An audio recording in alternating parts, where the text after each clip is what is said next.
좋아요 및 구독은 만물유래 전설야담 콘텐츠 제작에 큰 힘이 됩니다. 고맙습니다. 전설야담, 귀신 아닌 과학수사로 밝힌 실화 장화홍련 사건.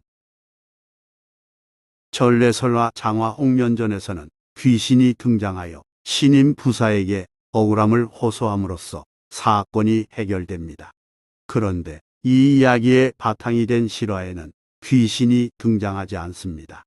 또한 실제 사건에는 충격적인 내용이 숨어 있습니다. 그렇다면 누가 어떻게 장화홍련 자매의 원한을 풀어주었을까요? 이제 그 사건을 재구성해 보겠습니다.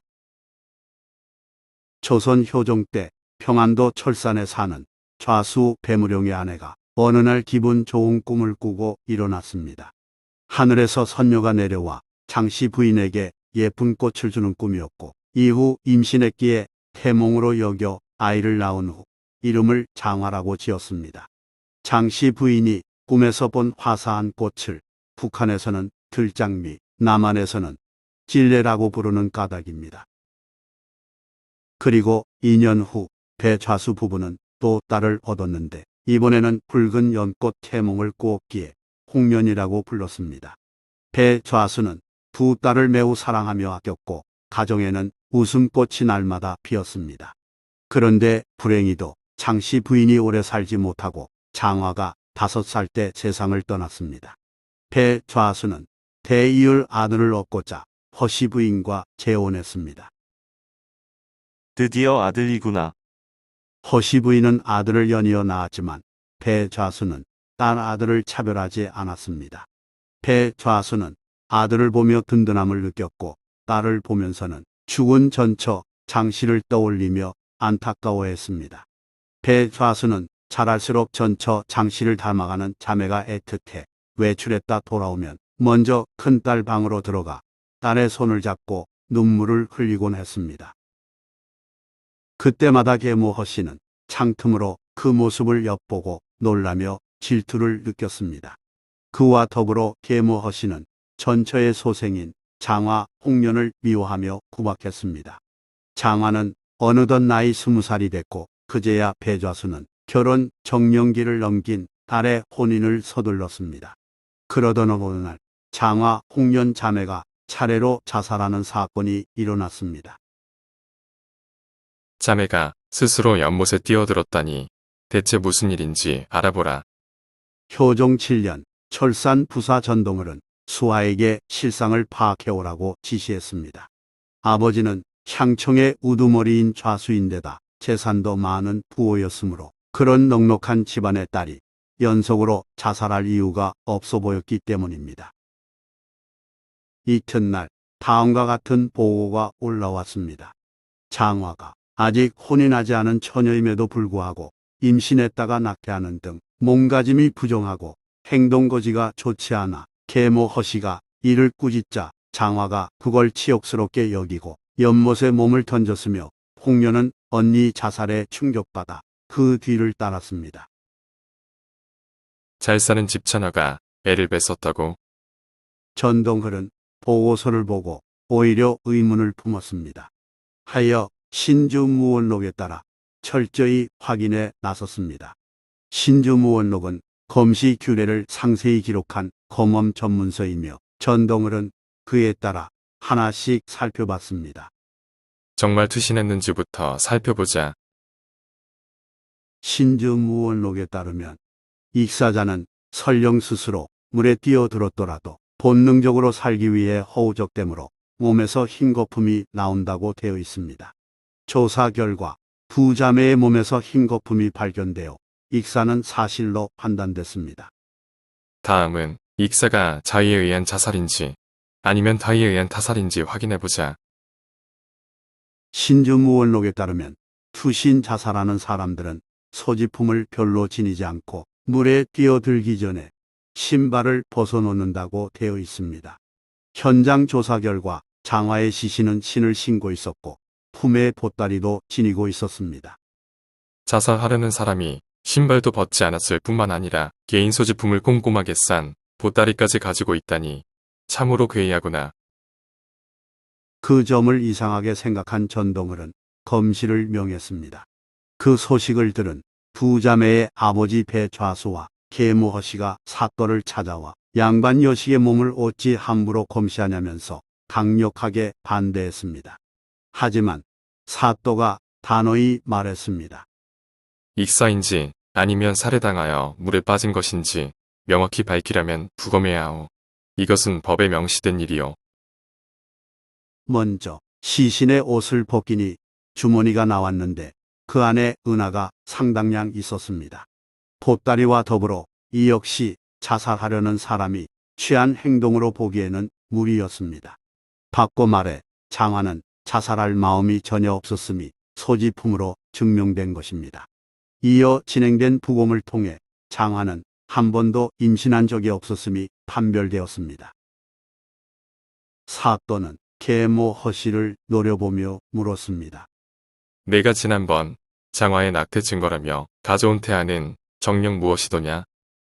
허씨가 아무런 대답을 못하자 사또는 예전에 허씨가 제출한 낙태물을 가져오게 해 배를 가르니 쥐똥이 나왔습니다. 이로써 조작된 낙태물은 쥐의 털을 뽑아 만든 가짜 증거라는 사실이 드러났습니다. 사또는 눈을 부라리며 계모 허씨에게 말했습니다. 내가 이러고도 살아남을 줄 알았더냐? 어서 진실을 꾸밈없이 고하렸다. 허씨 신문 결과를 바탕으로 재구성한 사건의 진상은 다음과 같습니다. 배좌수가 장화의 혼례를 추진하자 허씨는 불안감을 느꼈습니다. 본부인 자식인 장화 홍련 자매가 자신의 두 아들보다 재산 상속권에서 우위에 있었기 때문입니다. 더구나 배좌수는 장화의 혼수를 넉넉히 준비하고 많은 재산을 넘겨주겠다고 말했습니다. 대부분 재산이 전처 장씨가 친정에서 순회에 가득 실어 가져온 것인 까닭입니다. 이에 좌불안석이 된 계모 허씨는 배좌수의 남모를 음행을 떠올리며 음모를 꾸몄습니다. 창문 너머로 몰래 훔쳐본 그 일은 너무나 충격적이었지만 허씨는 만약을 대비해 발설하지 않았습니다. 그 대신에 허씨는 나쁜 꾀를 냈습니다. 어느 날 허씨는 작은 생쥐 한 마리를 잡아 털을 모두 뽑아낸 후 장화가 자고 있을 때 몰래 이물 속에 넣고 피를 뿌렸습니다. 그런 뒤 이른 아침에 배좌수를 불러 장화가 낙태했다면서 소란을 떨었습니다. 장화는 전혀 모르는 일이라며 펄쩍 뛰며 부인했지만 배좌수는 굳은 얼굴로 장화를 노려봤습니다. 배좌수는 평소 규방에서 얌전히 지내던 장화가 외간 남자와 사통에 낙태했다는 말을 별로 의심하지 않았으며 장화에게 사실 여부를 물어보지도 않은 채 계모 허씨의 말을 그대로 믿었습니다. 어떻게 된 일일까요? 사실 배좌수는 일찍 사별한 아내를 무척 사랑하여 외모가 많이 닮은 장화를 많이 아꼈습니다. 아내 장화 있느냐? 그래서 외출했다 귀가하면 장화방에 들러 손을 만지며 전처를 회상하기를 날마다 되풀이하다가 어느 날 취중에 넘어서는 안 될 선을 넘었습니다. 항상 장화를 감시해온 계모 허씨는 창문으로 그 모습을 몰래 봤고 배좌수의 크나큰 약점으로 생각해 나중에 이용하고자 발설하지 않았습니다. 그런 비밀이 있었던 차에 배좌수는 허씨가 주장한 낙태물을 보고 엄청난 충격을 받아 크게 화를 냈습니다. 웬일인지 배좌수는 장화를 추궁하지 않았고 허씨 말을 그대로 받아들였습니다. 서로 다른 이유로 함께 분노한 배좌수 부부는 장화를 어찌할지에 대해 상의했습니다. 배좌수는 집안 망신이니 남이 모르게 죽이자고 말했습니다. 계모 허씨는 그렇게 하면 남들이 자신을 범인으로 여길 것이라면서 장화를 불러 자숙하는 차원에서 외갓집에 잠시 다녀오라고 하고는 두 아들로 하여금 몰래 뒤따라가게 해 장화를 연못에 빠뜨려 죽이자고 제안했습니다. 배좌수가 동의해 공모한 대로 일이 저질러졌습니다. 영문을 모르는 장화는 짐을 싸서 외갓집으로 향하다 변을 당했습니다. 계모 허씨는 홍련도 학대했는데 며칠 후 홍련의 꿈에 장화가 나타나 원통하게 죽은 사실을 알려주자 홍련은 장화가 죽은 연못을 찾아가 물에 뛰어들어 따라 죽었습니다.